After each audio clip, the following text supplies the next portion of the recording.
Hi, I'm Justice, and this is Dad on Books. Today I'm going to be reviewing two titles in Usborne's Coding for Beginners series. Coding for Beginners using Scratch and Coding for Beginners using Python. Now, before I get into the individual titles, we should ask the question, why do we need to teach small children to program computers? There are a lot of answers to this, but the best of them is by the time your kids get to be adults, if you have small children, programming a computer will be as fundamental a skill as operating a computer is today. It's already moving in that direction.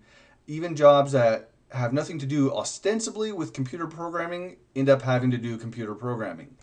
Unfortunately, as usual, the schools are behind the curve on this one. Even finding good computer programming classes in high schools is difficult. None of them make it a fundamental part of the curriculum. And if you want to find that level of education at the elementary school level, it pretty much doesn't exist. So, as usual, it's up to us, the parents, to take control of our children's education and make sure they have the skills they need to be successful in life.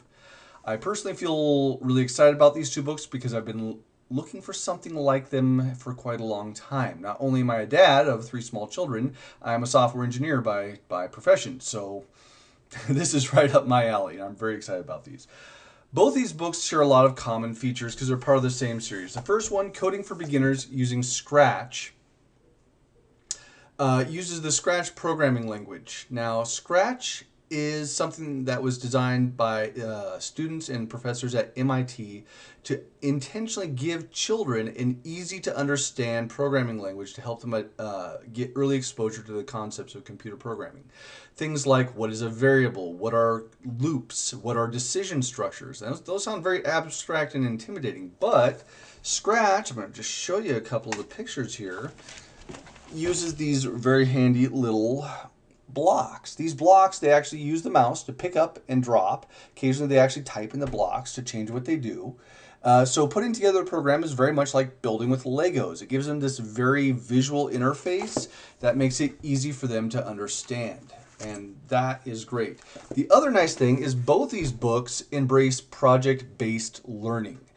So instead of just giving your kids a bunch of dry, boring information, they give them small projects. Let's make a game. Let's make a choose your own adventure story. Let's make an image manipulator. Yes, they really get to make image manipulation programs with this. They can do that, and it's absolutely broken down in a way that, you know, the 8 to 12-year-old group of kids can definitely digest, understand, follow along with, and learn, which is awesome because by having something to touch at the end of each program, at the end of each chapter, and go, hey, I did that and it's cool and now I can play with it, it's very rewarding and it keeps them motivated to keep on learning.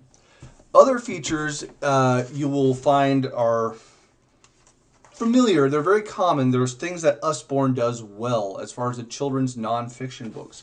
So, in both these books, we have nice small blocks of text. No long, huge, hard to digest paragraphs. Everything is broken up in nice little kid understandable chunks.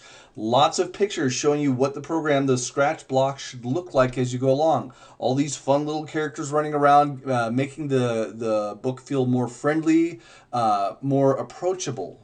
Also, something I really like about both these books is, and if you'll notice right in the middle here, it's spiral bound. Well, why is that a big deal? Because when you lay it flat on a desk, it sits flat and sits open no matter what page you're on.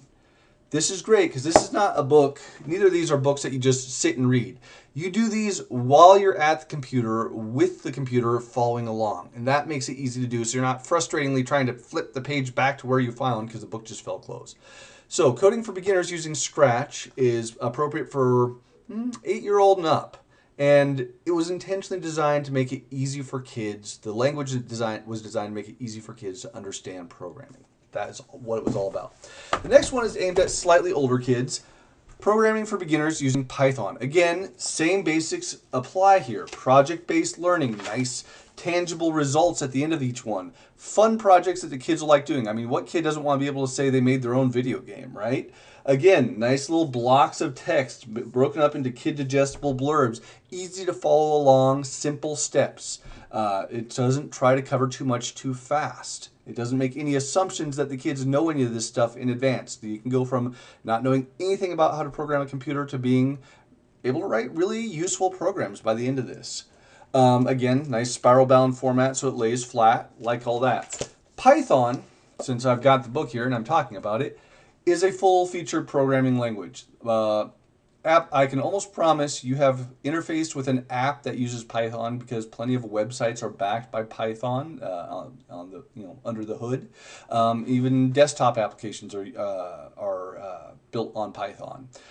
It's actually very popular in academia because it's easy to learn. It doesn't take long for students to get up and running with Python. The advantage of Python code is it doesn't use a lot of archaic words or obscure symbols. It looks like written English, which actually also makes it not only good for adults, it makes it easier for kids to learn. This book is really aimed at about 12 years old and up. Certainly if you have a bright 10-year-old, they're going to go right through this no problem. But the age range that this is intended at is about 12 and up. But don't let that scare you off if your kid wants to give it a try, because I feel it's broken down into a very digestible format. And if they use any jargon at all, they're very careful to explain what the words mean. So when they say a variable, they explain the entire concept of a variable, or a loop. They have to use some of the terms of computer programming, but they're very careful to explain it thoroughly in ways kids will understand. Both great books. Strongly recommend them for either one, just depending on what age range your kid is. We have Programming for Beginners using Scratch, aimed at the younger set, 8 and up. Programming for Beginners using Python, for a slightly older set, I'd say 10, certainly 12 and up. That's it for today. Thanks for joining me.